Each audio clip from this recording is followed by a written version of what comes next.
So, first of all, owning your dance studio, big dance studio, lots of shows, lots of recitals. Mm-hmm. So, my main question here is, how is it for the technical theater aspects of a show?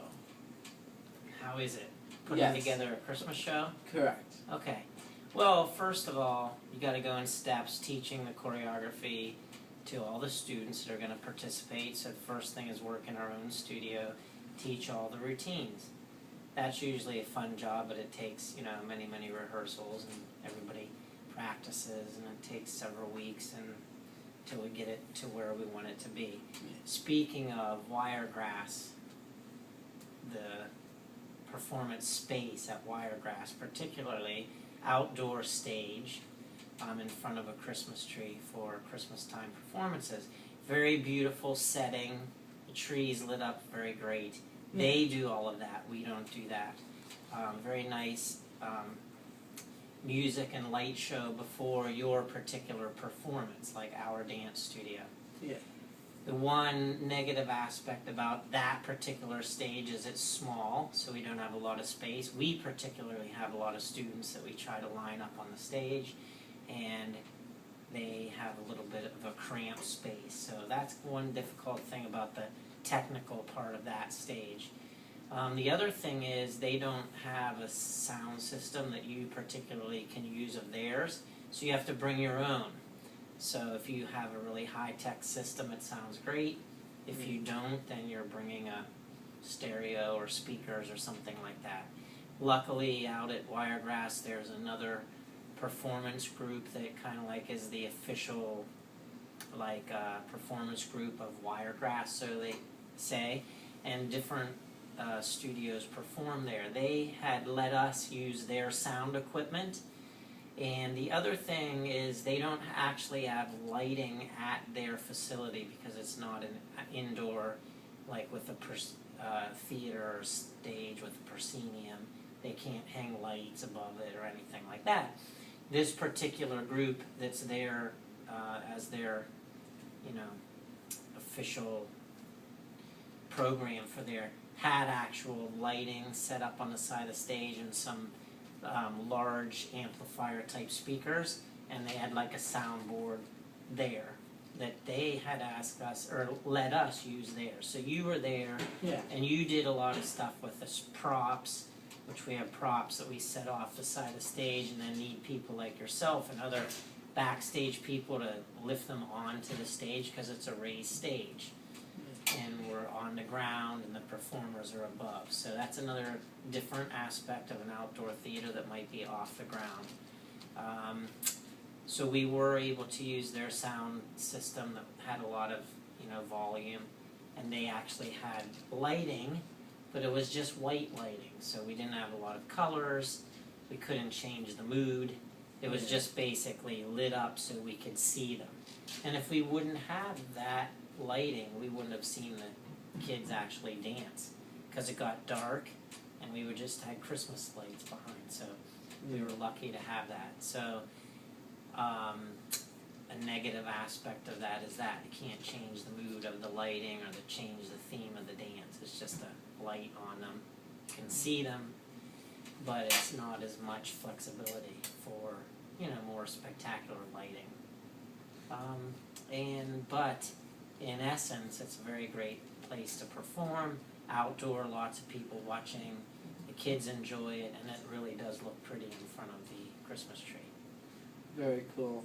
And then my other question is, I know you are in Cats on Broadway. Okay. I know that's a big technical theater show. Yeah. You have your costuming, you have your makeup, you have your lighting, and all of those crazy technical theater aspects. Mm-hmm. What is it like being in one of the major shows where you have to be with all the technical theater aspects? Mm-hmm. And to portray that cat performance and become cats. Yes. Well, it's a great experience, obviously, because it's a very highly professional production. Broadway cast and national tour cast, and that's a very, very highly professional company. It's one of the longest running Broadway shows.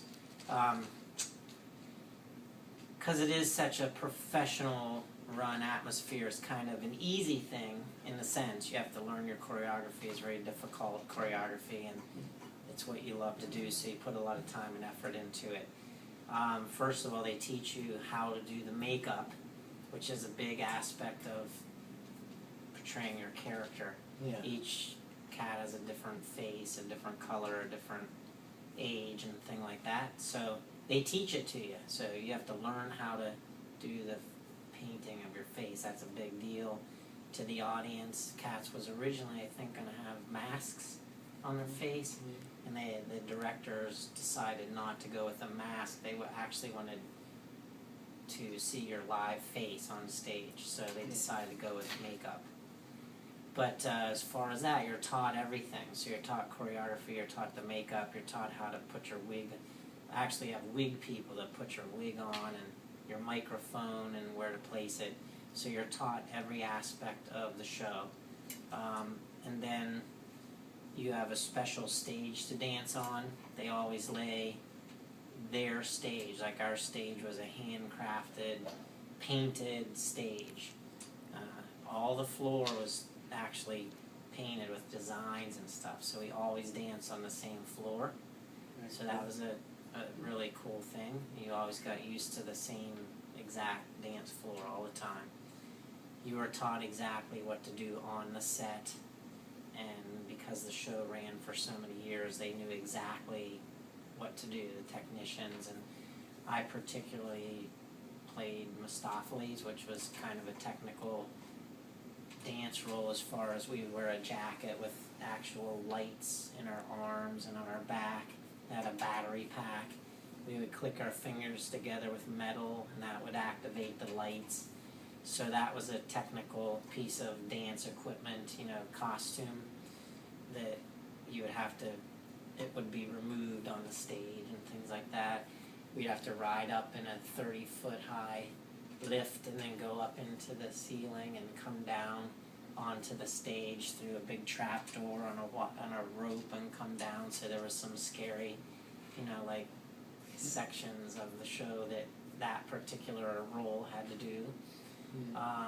There were flash pots in the show where poofs of light and smoke would appear, because Mistopheles is the magic cat. So we didn't actually set the powder and the flash pots. The technical electrician did all of that, but we had to learn when to make them go off and stuff like that. There was an actual cannon that shot a bucket out from the side of the stage, and we had to point to it. Then the technical person would make it react, and we'd have to catch it. And there was a tire that rose up into the sky, and then a bucket that would come down for Grisabella to go up into the heavy side layer. So an actual Deuteronomy had to ride on that thing and not fall off. And so there's a lot of hazardous things involved. A lot of, flash pots going off here and there. But in general, everything's figured out, so it's very safe.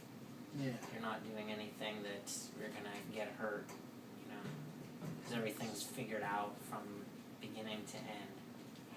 Yeah. There's no curtains in Cats either. They don't fly drops in and out. There's actually just the stage, and there's no curtain, and the audience sees the set. Like most shows, the curtain's down and it appears. Yeah. Cats is just there. The set's there. There's nobody on stage, and the cats crawl out. There is a curtain that comes down for intermission.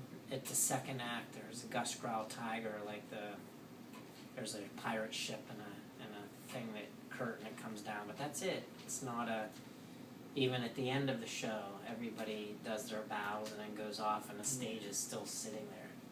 So that's another interesting point about Cats. But back to your question, I guess, because it was such professional production, it was very easy to learn what to do, and there was, everything was figured out to a T. there was no second guessing. You just did what they told you. So it's a great company to work for. Very cool. Thank you, Mr. Chris, for having me. Thank you for having the interview. Appreciate talking to you. Alrighty. Good luck. Thank you.